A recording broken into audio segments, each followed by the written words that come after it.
I've been searching for a trail to follow again. Take me back to the night we met.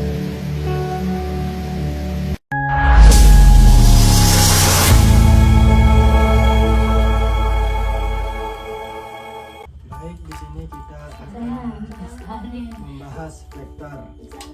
Vektor itu dibagi menjadi dua. Yang pertama itu besaran saklar sama besaran vektor. Di mana besaran saklar, besaran yang hanya memiliki nilai dan tidak memiliki arah. Contohnya jarak, massa, panjang, kelajuan, volume. Sedangkan besaran vektor yaitu besaran yang memiliki nilai dan arah. Contoh perpindahan berat, kecepatan dan percepatan gravitasi. Di sini ada contohnya jarak tempuh perpindahan yang dimana jarak A ke jarak B 10 meter, B ke C 4 meter. Untuk mengetahui jarak tempuh, kita menggunakan rumus AB plus BC sama dengan 10 plus 4 sama dengan 14 meter. Sedangkan perpindahan AB plus BC sama dengan 10 plus min 4 sama dengan 6. Kan di jarak tempuh itu positif ya 4-nya. Kalau di perpindahan itu jadi minus 4. Kenapa dia jadi minus 4? Karena perpindahannya itu ke kiri, ke tempat yang dilewati awal. Makanya dia minus 4. Gimana? Iya, paham. Lanjut ya, di sini ada F1 sama dengan 100 Newton atau yang dimana mendorong. Sedangkan F2 sama dengan 120 Newton itu dengan. Di sini ada simulasi tentang suatu kubus yang didorong oleh kedua orang dengan berbeda sisi. Ada sisi kiri dan sisi kanan. Oke, baik, di sini kan ada sebuah simulasi di mana simulasinya itu ada sebuah balok di tengah-tengah yang dimana balok ini tuh didorong oleh dua orang. Nah, dua orang ini masing-masing berbeda tempatnya, berbeda sisi, ada di sebelah kiri sama sebelah kanan. Yang di sebelah kiri ini tuh mendorong dengan gaya yaitu 1 Newton, sedangkan sebelah kiri ke kanan, kanan ke kiri mendorong sebesar 120 Newton. Untuk mengetahui gaya yang bekerja pada benda itu, kita harus mengetahui dulu berapa nilai atau gaya pada benda yang akan didorong. Jadi rumusnya itu yang dimana F1 plus F2 sama dengan 100 plus min 120. Kenapa dia minus 120? Karena dia itu mendorong ke sebelah kiri, jadi otomatis nilainya itu minus. Hasil dari penjumlahan tadi itu adalah minus 20 Newton. Jadi total gaya pada benda yang simulasi benda tersebut yaitu 20 Newton. Sedangkan tanda minus itu menunjukkan arah benda yang bergerak. Oke, setelah itu lanjut ke untuk cara menggambarkan vektor akan dilanjutkan sama Adi. Di sini kita akan menjelaskan cara menggambarkan vektor. Bagaimana vektor digambarkan dengan sebuah anak panah yang terdiri dari pangkat, panjang, dan arah anak panah. Sedangkan notasi vektor, penamaan vektor bisa juga menggunakan huruf non kapital yang diberikan tanda panah di atasnya atau diberikan garis di bawahnya atau ditebalkan. Contohnya itu seperti gambar. Di sini kita akan membahas vektor R2 bidang yang dimana itu ada contohnya. Yang pertama A sama dengan 3, 4. Yang pertama itu 3 ke bawah lalu 4 ke atas.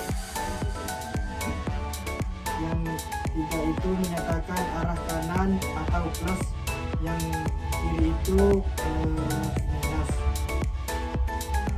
Sedangkan 4 menyatakan arah atas plus atau arah bawah min. Juga ada contoh yang lain yaitu B, C, D, dan E. Oke, baik. Di sini saya ambil alih untuk vektor F3 atau ruang. Di sini ada contoh sebuah kubus. Di sebuah kubus ini ada digambarkan X, Y, dan Z. Yang dimana X itu menggambarkan suatu garis atau benda yang ada di depan dan belakangnya. Kayak misalkan ini kubus ya, gimana ya? Nih, misalkan ini kubus. Ini kubus ya Allah. Ini kubus nih. Nah, nanti kan ini dah gambarin. Buset.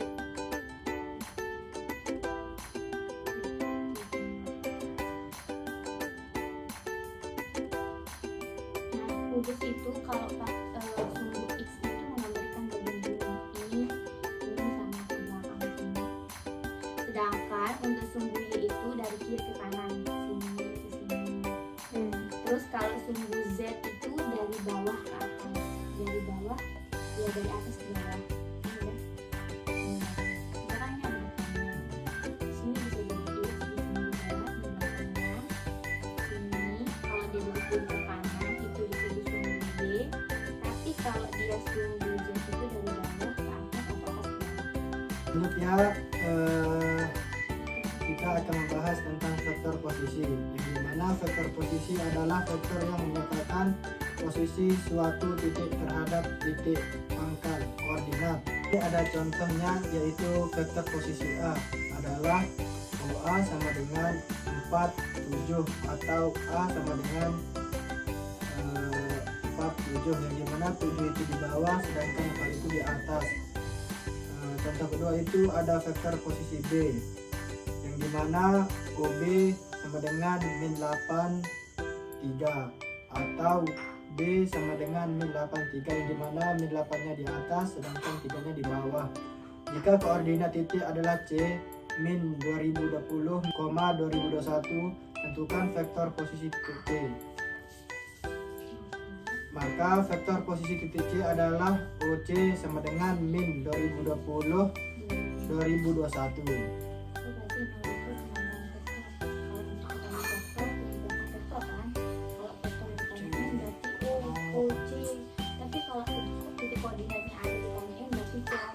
Di sini ada perkalian vektor. Perkalian vektor itu dibagi menjadi dua. Yang pertama itu perkalian titik dot produk. Yang kedua itu perkalian silang cross produk. Yang pertama itu perkalian titik atau dot produk adalah perkalian dua vektor yang akan menghasilkan besaran sakral.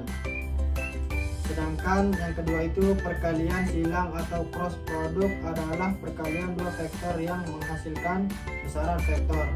Ini ada rumus perkalian dua vektor yang dimana diketahui vektor A sama dengan I plus 2J plus 2K dan B sama dengan min 3I min 2J min K. Tentukan A kali B dot produk atau A kali B cross produk.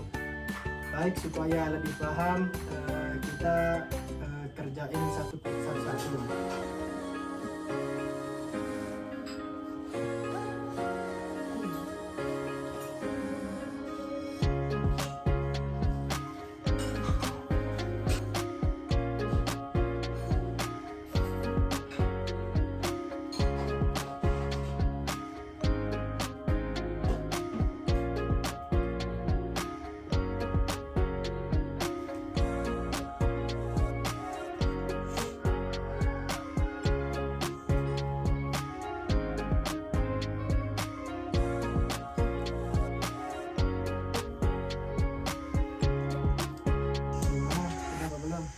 Udah.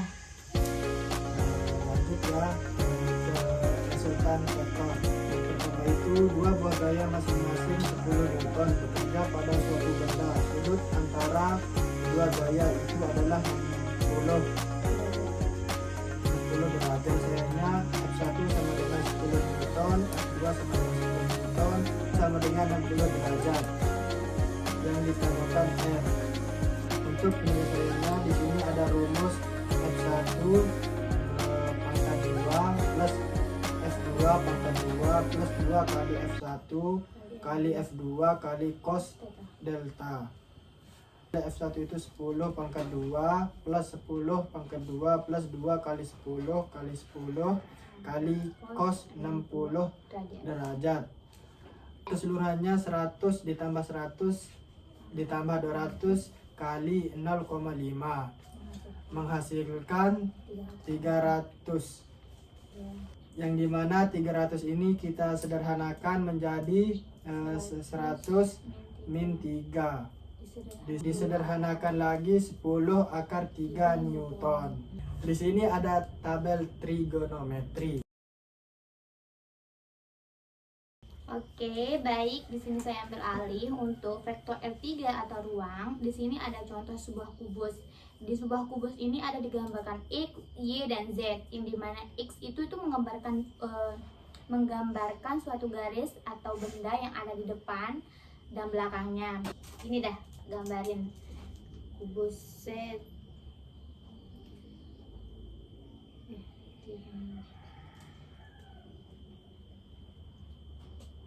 Nah, kubus itu kalau sumbu X ini tuh menggambarkan bagian ini sama ke belakang sini. Sedangkan untuk sumbu Y itu dari kiri ke kanan, sini ke sini. Terus kalau sumbu Z itu dari bawah ke atas, dari bawah ya dari atas ke bawah. Sini dah. Ini kadang. Misalkan ini ada depannya. Di sini bisa jadi X, di sini juga, di belakangnya. Sini kalau dia dari kiri ke kanan itu disebut sumbu Y, tapi kalau dia sumbu Z itu dari bawah ke atas atau atas ke bawah. Lanjut ya, kita akan membahas tentang vektor posisi, yang dimana vektor posisi adalah vektor yang menyatakan posisi suatu titik terhadap titik pangkal koordinat. Di sini ada contohnya, yaitu vektor posisi A adalah OA sama dengan 47 atau A sama dengan 47, yang dimana 7 itu di bawah sedangkan 4 itu di atas. Contoh kedua itu ada vektor posisi B, yang dimana OB sama dengan min 8 3 atau B sama dengan min 8 3, yang dimana min 8 nya di atas sedangkan 3 nya di bawah. Jika koordinat titik adalah C min 2020 min 2021, tentukan vektor posisi titik C. Maka vektor posisi titik C adalah OC sama dengan min 2020 2021. Ini ada rumus perkalian dua vektor, yang dimana diketahui vektor A sama dengan I plus 2J plus 2K dan B sama dengan min 3I min 2J min K. Tentukan A kali B dot produk atau A kali B cross produk. Baik, supaya lebih paham, kita kerjain satu-satu. Itu pertanyaan. Nah, di sini ada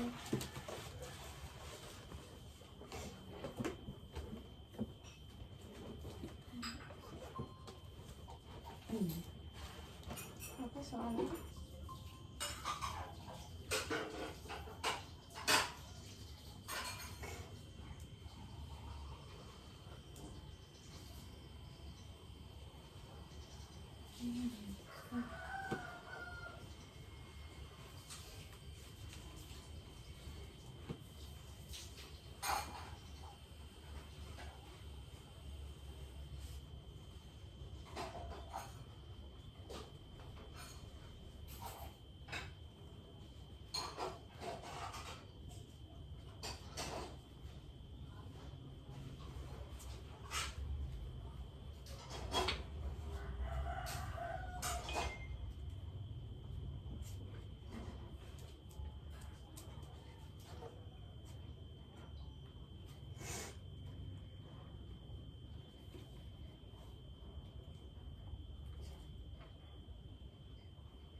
Cuma satu ini di anu. Gimana? Udah apa belum? Udah. Lanjut ya ke resultan vektor.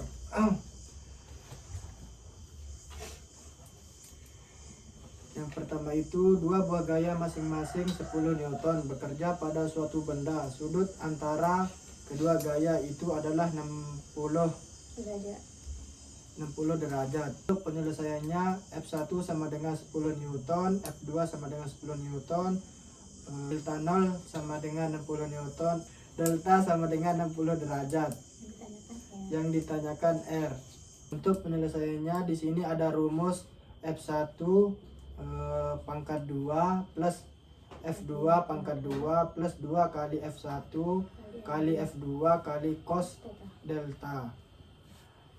Yang dimana nilai F1 itu 10 pangkat 2 plus 10 pangkat 2 plus 2 kali 10 kali 10 kali cos 60 derajat. Hasil keseluruhannya 100 ditambah 100 ditambah 200 kali 0,5 menghasilkan 300, dimana 300 ini kita sederhanakan menjadi 100 min 3, disederhanakan lagi 10 akar 3 Newton. Di sini ada tabel trigonometri. Sekian dari kelompok kami, kurang lebihnya mohon dimaafkan. Assalamualaikum warahmatullahi wabarakatuh. Dadah.